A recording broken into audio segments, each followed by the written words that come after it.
नमो भगवते सुकान्तिसुताय। ॐ नमो भगवते जदुनन्दनाय। ॐ नमो भगवते जयचरमनाथाय। व्यक्तिर स्थित प्रकृति को बदलाई जो मोह नूतन चरित्र और सोपान सृष्टि करी उन्नत स्थितावस्था को उन्नयन करे ताहाकू दैह मोह कुहाଯାଏ। व्यक्तिर स्थित प्रकृति बदलाइबा यह शक्ति यहाकू दैह मोह कही प्रकृति पारे बदलाई नूतन चरित्र सोपान सृष्टि करई यह पुण। दैह मोहर दुईटी विभाग अछि। गोटिए दैह दाह मोह और अन्यटी अधिदाह दैह मोह। जे मोह बश होई प्राणी क्षणिक लालसारे पुणी जीवकू मारिण दहन अंते करई ता भक्षण सेही मोहकू दयदाह मोह बोलिन बच्छ कह। जेउ मोहवशरू व्यक्ति क्षणिक लालसार बशवर्ती होई जीव ब्रह्महत्या करी निहत जीवर शरीर को दहन करी भक्षण करुची सेही मोहकू दैह दाह मोह कुहाଯାଏ। वर्तमान घोर कलिकाल रे बहु संख्यक प्राणी एही मोहरे पड़िथिबार देखा जाए।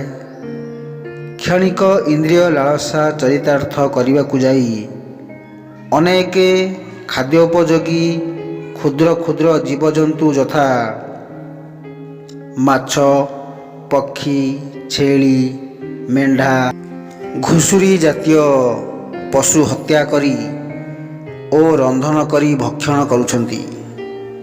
एही मोहवशरू प्राणी एक समय रे जीव हत्या तथा ब्रह्म हत्या करुथिबारु से दुईटी पातकरे पड़े। यह जन्मरे प्राणी मांस भक्षण करुथिबारु प्रचंड काम प्रभाव पड़ी ब्रह्म बा बीर्य नष्ट करिथाए। एक बिंदु बीर्य बा ब्रह्मरे कोटि कोटि जीव थाए। तेणु बिंदुए ब्रह्म नष्ट करने द्वारा कोटि कोटि जीव हत्या पातक प्राणी को लगे। फलतः जीव और ब्रह्म दुई हत्या करंती प्राणीए अगत्या दुई पातक तेणु हुए नरक द्वारे टाणी निए। तेणु ए मोह बसे प्राणी नरक द्वारे जाए टाणी। इह ओ पर जन्म दुई अवश्य नष्टता हुई। दैह दाह मोहवशरू प्राणी परजन्म नरकर कीट होई नरक जंत्रणा भोग करे। एहीपरि भावरे एही मोहाविष्ट प्राणी मानकर उभय इह जन्म और परजन्म नष्ट भ्रष्ट होइथाए। एही मोहजनित जीवहत्या दोष तीन जन को लगी थाए। एही पातक तीन जन अवश्य भोगंती बांटिन। जे पाले जे बद्ध करे पुणी जे भक्षणटी करे। जो व्यक्ति अर्थ लालसारे जीव पाली बद्ध करने को अन्य को विक्रय करे ताकू दुई अणा दोष लगे। दुई अणा अर्थात 13% बा शतकड़ा 13 भाग। जो व्यक्ति पशुबद्ध करी मांस विक्रय करे बा अन्यर आदेश रे पशुबद्ध करे ताहाकू 10 अणा ବା 64% ଦୋଷ ଲାଗେ। ପୁନଶ୍ଚ ଯେଉଁ ବ୍ୟକ୍ତି ଏହି ମାଂସ ଭକ୍ଷଣ କରେ ତାହାକୁ 4 ଅଣା ବା ଶତକଡ଼ା 25 ଭାଗ ଦୋଷ ଲାଗେ। ଏଣୁ ଏହି ମୋହ ପ୍ରାଣୀକୁ ନରକର ଦ୍ୱାରକୁ ଟାଣିନିଏ। ଏକ ଭୋଗ ଲାଳସା ବଶ ହୋଇ ଯେ ପ୍ରାଣୀ ସେହୁ ନଷ୍ଟ ଯାଇ, ଏହାକୁ କହି ଦହ୍ୟ ମୋହ ଏ ପାରେ କରି ସ୍ଥିତି କ୍ଷୟ।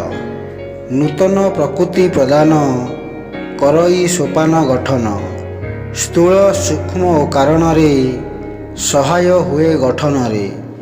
ଏ ପୁଣି 2 ଉପଭାଗେ ବିଭକ୍ତ କହୁଛି ତୋ ଆଗେ। ଗୋଟିଏ ଦହ୍ୟ ଦାହ ମୋହ, ଅନ୍ୟଟି ଅଧିଦାହ ଦହ୍ୟ। ଦହ୍ୟ ଦାହ ମୋହକୁ ବ୍ୟାଖ୍ୟା କଲେ ଜଣାଯାଏ ଯେ ଏହି ମୋହ ବଶରୁ ପ୍ରାଣୀମାନେ ପ୍ରତିହିଂସା ପ୍ରତିଶୋଧ ପରାୟଣ ହୋଇ ହିଂସା ଆଚରଣ କରନ୍ତି। ଏପରିକି ଜୀବହତ୍ୟା ସହିତ ନରହତ୍ୟା ମଧ୍ୟ କରିବାକୁ ପଶ୍ଚାତପଦ ହୁଅନ୍ତି ନାହିଁ। ଏହି ମୋହାବିଷ୍ଟ ବ୍ୟକ୍ତିମାନେ ନିନ୍ଦା ପ୍ରଶଂସାକୁ ଖାତିର କରନ୍ତି ନାହିଁ। ଏମାନଙ୍କ ମନରେ ହିଂସା ବସା ବାନ୍ଧିଥିବାରୁ ପ୍ରଶଂସା ଅପ୍ରଶଂସା ନେଇ ଏମାନେ ବିବ୍ରତ ବୋଧ କରନ୍ତି ନାହିଁ।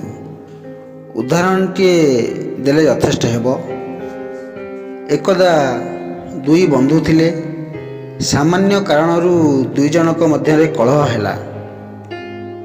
କଳହରୁ ବନ୍ଧୁତା ନଷ୍ଟ ହେଲା। ସାମାନ୍ୟ ସ୍ୱାର୍ଥ ବୁଦ୍ଧିରୁ ବନ୍ଧୁତା ସ୍ଥାନରେ ଘୋର ଶତ୍ରୁତାର ସୂତ୍ରପାତ ହେଲା। 2 ବନ୍ଧୁ ମଧ୍ୟରୁ ଜଣେ ନିଜେ ନିଜକୁ ସାନ୍ତ୍ୱନା ଦେଇ ଶାନ୍ତ ରହିଲା। ସେ ମନେ ମନେ ବିଚାର କଲା, ଯିଏ ଦିନେ ବନ୍ଧୁ ଥିଲା ସାମାନ୍ୟ ସ୍ୱାର୍ଥ ବୁଦ୍ଧିରୁ ଅବୁଝା ହୋଇ ଶତ୍ରୁତା ଆଚରଣ କରୁଛି। ତା ସହିତ ଶତ୍ରୁଭାବ ରଖିଲେ କେଉଁ ଫଳ ବା ମିଳିବ? କେବଳ ଆପଣାର କ୍ଷତି ହେବ ସିନା। ତେଣୁ ସେ ଶାନ୍ତ ଏବଂ ମୌନ ରହିଲା। କିନ୍ତୁ ଅନ୍ୟ ବନ୍ଧୁ ଜଣକ ହିଂସା ଜର୍ଜରିତ ଈର୍ଷାରେ କାତର ହୋଇ ପ୍ରତିଶୋଧ ନେବା ନିମନ୍ତେ ସୁଯୋଗ ଉଣ୍ଡି ବସିଲା।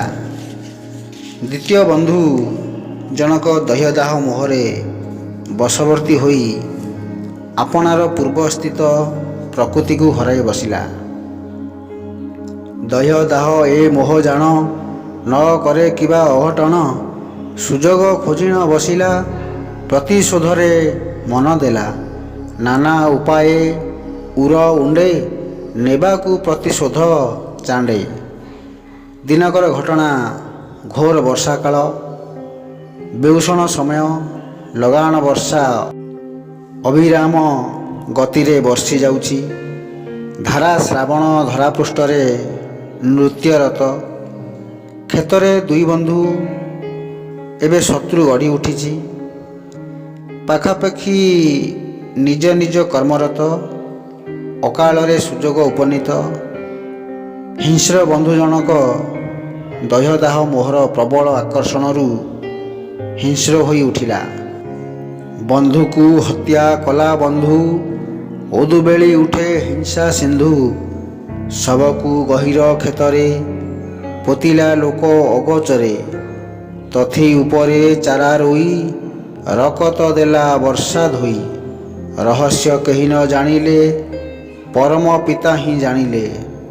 ନ କରିପାରେ ଅଛି କୁହ, ଏହାଟି ଦହ୍ୟ ଦାହ ମୋହ। ଦହ୍ୟ ଦାହ ମୋହବିଷ୍ଟ ବ୍ୟକ୍ତି ନ କରିପାରେ ଏପରି କିଛି କର୍ମ ନାହିଁ। ଏହି ମୋହାବିଷ୍ଟ ବ୍ୟକ୍ତି ମନୁଷ୍ୟ, ପଶୁ, ପକ୍ଷୀ ଆଦି ହତ୍ୟା କରେ। ମୋହବଶରୁ ବ୍ୟକ୍ତି ଈର୍ଷା, ହିଂସା ଓ ପ୍ରତିଶୋଧ ପରାୟଣ ହୁଏ। ପ୍ରତିଶୋଧ ନ ନେବା ପର୍ଯ୍ୟନ୍ତ ଏ ମୋହ ବ୍ୟକ୍ତିକୁ ଏପରି ତିଳ ତିଳ ଗ୍ରାସ କରେ ଯେ ମୋହାବିଷ୍ଟ ବ୍ୟକ୍ତି ବିବ୍ରତ ଓ ଅସ୍ତବ୍ୟସ୍ତ ହୁଏ। କେବଳ ପ୍ରତିଶୋଧ ନେଲେ ହିଁ ସେ ବୋଧ ହୁଏ, ଶାନ୍ତ ହୁଏ, ନଚେତ୍ ଅନୁତାପ ଅନଳରେ ଦଗ୍ଧୀଭୂତ ହୁଏ। ଯେ ମୋହବଶ ପ୍ରାଣୀ ହୋଇ ତିନୋଟି ପାତକ ଭୋଗଇ, ତାହାକୁ ଅଧିଦାହ ଦହ୍ୟ ମୋହ ବୋଲିଣ ବଛ କହ। ବ୍ରହ୍ମ ଭ୍ରୂଣ ଯେ ଶିଶୁ ହତ୍ୟା, ଏ ମୋହ ଲଗାଏ ଅଗତ୍ୟା। ପ୍ରାଣୀ କ୍ଷଣିକ ଇନ୍ଦ୍ରିୟ ସୁଖରେ ମତ୍ତ ହୋଇ ଗୋପନରେ ନାରୀ ପ୍ରେମରେ ପଡ଼ି କାମ ପ୍ରବୃତ୍ତିର ଚରିତାର୍ଥ କରିଥାଏ। ଏହି ଗୋପନ ସମ୍ଭୋଗ ଫଳରୁ ପୁରୁଷର ବ୍ରହ୍ମ ବା ବିନ୍ଦୁ ସ୍ତ୍ରୀ ଜରାୟୁରେ ସ୍ଥାପିତ ହୋଇ ଭ୍ରୂଣ ରୂପ ଧାରଣ କରିବା ସ୍ୱାଭାବିକ ପ୍ରକ୍ରିୟା ହୋଇଥାଏ। ଗର୍ଭଲକ୍ଷଣ ଫୁଟି ଉଠିବା ଏବଂ ଶିଶୁ ଜନ୍ମ ଦେବା ଜନିତ ଲୋକଲଜ୍ଜା ଅପବାଦ ଭୟରୁ ଗର୍ଭସ୍ଥ ଭ୍ରୂଣ ଏବଂ ଶିଶୁକୁ ହତ୍ୟା କରିବା ପର୍ଯ୍ୟନ୍ତ ଯିବାରେ ଉଭୟ ପ୍ରେମିକ ପ୍ରେମିକା କୁଣ୍ଠା ପ୍ରକାଶ ମଧ୍ୟ କରନ୍ତି ନାହିଁ।